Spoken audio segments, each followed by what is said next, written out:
Why? Can I just ask this question? Like, why do we keep attaching everything that happens with Dallas simply to Dak Prescott? Like, I'll pay him after he wins a playoff game, after he wins the Super Bowl, after he takes our football team, like he's 53 guys all wrapped up. Is that a rhetorical question, or do you want an answer? Is that a rhetorical question? No, actually, it is rhetorical. It is rhetorical because I don't care what your answer is. You know why? Because I just don't believe it. Cook his ass, Lewis. Mike T, you told us in the meeting this morning, you're saying to yourself, wait a minute, the Cowboys aren't going to be that bad, right? Like the Cowboys would, Shedeur Sanders is going to be the first pick, the third pick, the sixth pick. How do they go up there and get that deal? Let's say Dallas is 15, 18, somewhere in the draft order. Greeny, trade multiple first-round picks and maybe CD Lamb. And CD Lamb? I try to get CD Lamb out of town. And Bart brought up, well, I'm going to give you some credit. Like, let's say it's New England that has the second pick in the draft, and they have everything. Right. They have a quarterback and nothing else. So if you're starting over, yes, CD Lamb is expendable. I mean, there's a better chance. CD Lamb is expendable. Yes, there's a better chance, in my opinion, that Shedeur Sanders could be the quarterback there next year than Dak Prescott at this point. I don't agree with that. If Dak wanted to be... Did all these fools go on an ayahuasca trip or something? What's happening? The season, what's happening? At some point in time, you got to produce.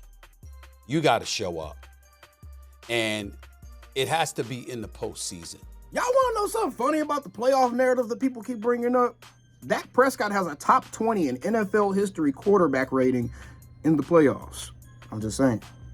See, we can't look at basketball with LeBron James, at baseball with an Aaron Judge or somebody on the Dodgers, in boxing, whether it's a Deontay Wilder or, Ryan Garcia or Javante Davis or somebody.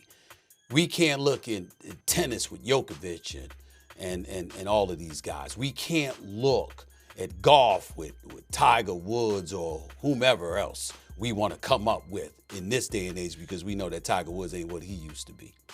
We can't look at stars and say the moment is important with them, but when it comes to Dak Prescott, we gonna lean on the regular season. What? Okay, here we go, man. This is how you ignorant fans sound in the comment sections, on Twitter, on social media, at the bar, when you're talking to people in real life. This is what you ignorant fans sound like. Y'all sound like Stephen A. Smith. That is not a compliment. Stephen A. Smith is a hired actor.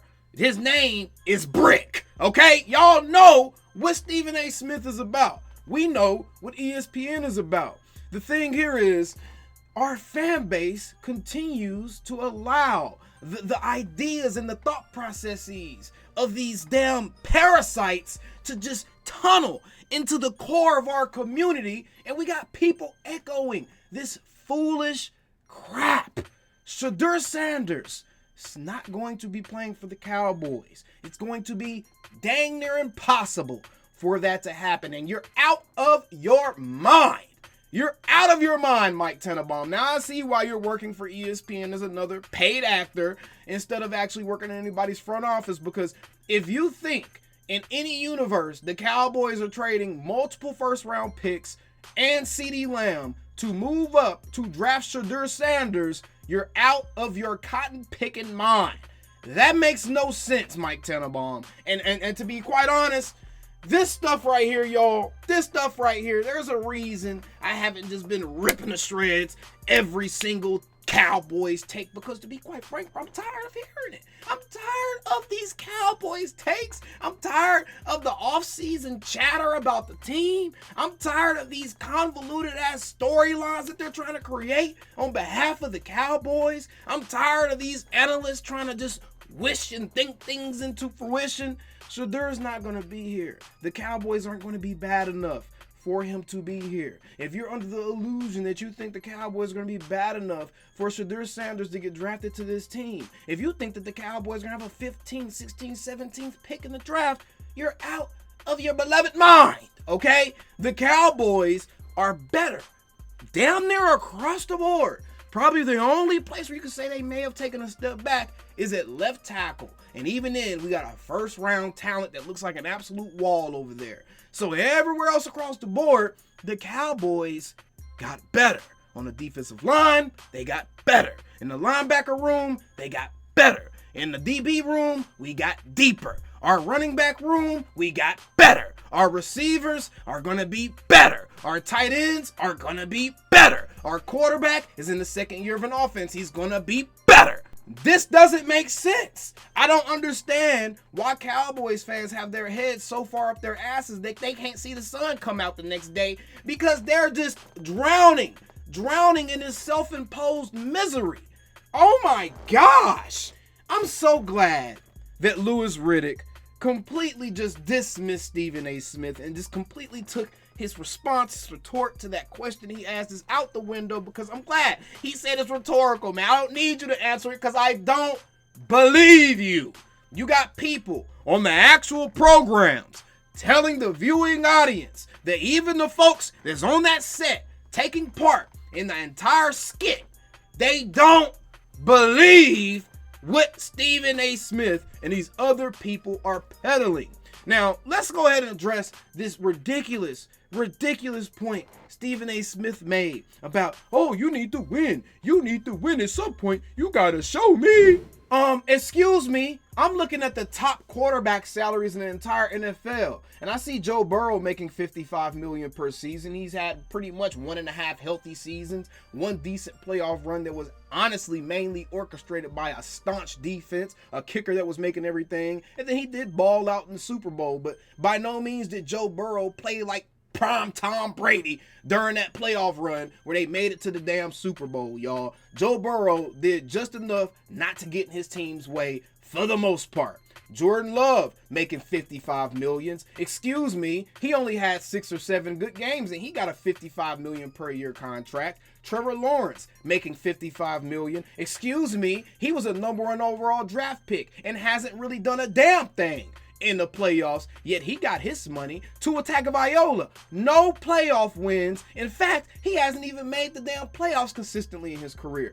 $53.1 million per season. Jared Goff, again, no Super Bowl, and the teams that he has been on that's went far in the playoffs, one of them was a Rams team that was absolutely loaded to the gills and has one of the best head coaches calling the shots there, and another one was a hungry Detroit Lions team in which Jared Goff was only asked not to mess stuff up, and the moment that they needed him to actually play in the fashion that he would help them win a game, he couldn't do it. He got his $53 million. Justin Herbert, excuse me, he hasn't done a damn thing in the playoffs. He's been in the league for a few years now. He got his $52.5 million per year contract. Lamar Jackson, he has a worse playoff record than Dak Prescott, and arguably has had more regular season success since he has 2 MVPs, right? Oh, excuse me, hasn't done a damn thing in the playoffs. He got his money. Jalen Hurts has been putrid for all but one of his seasons in his career. And guess what? He got his money. Kyler Murray. Has Kyler even played? Where is he at? He's somewhere chilling with his feet kicked up in the Keebler Elf house making $46 million, bro. Deshaun Watson. This man ain't been worth a damn since before he went on a serial meat beating streak. And he got his money. So you telling me all these people get their money, right? All these people get their money. And we're talking about how Dak Prescott doesn't deserve his money because he hasn't done the very same thing that literally everyone else on this list hasn't done that's not named Patrick Mahomes.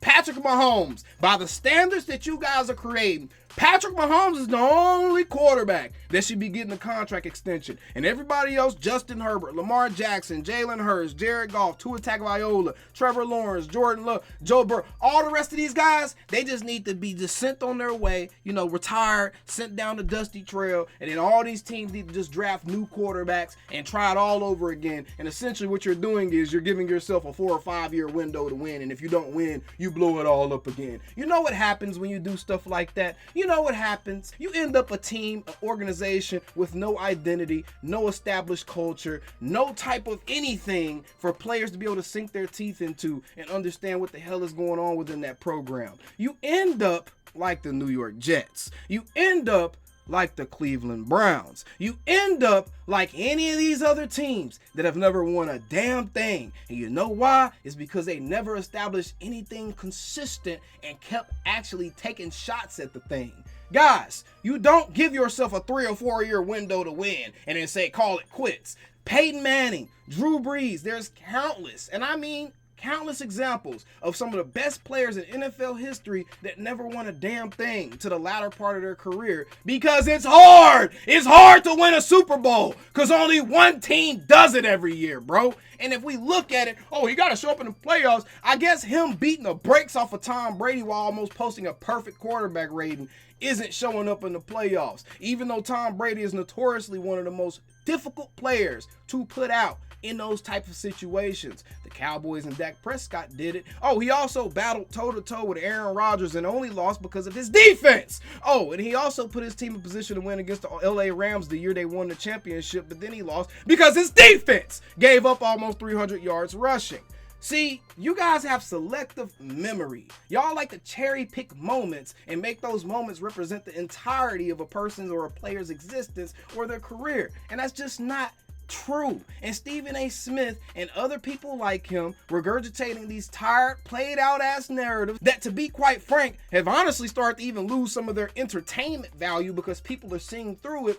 People like this are nothing more than parasites on the sports community. And all they're doing is spawning and replicating themselves and creating more and more of these smaller parasites with smaller voices. But they're going to be there to annoy all of us on all of our sports conversations in any post, any community, or anywhere else that football is being talked about. It's really, really exhausting. And Stephen A. Smith, you're an idiot. You can't in any way draw an equivalency between an individual player's impact in the game of football when they have 53 men on a roster and 47 men on an active roster on game day.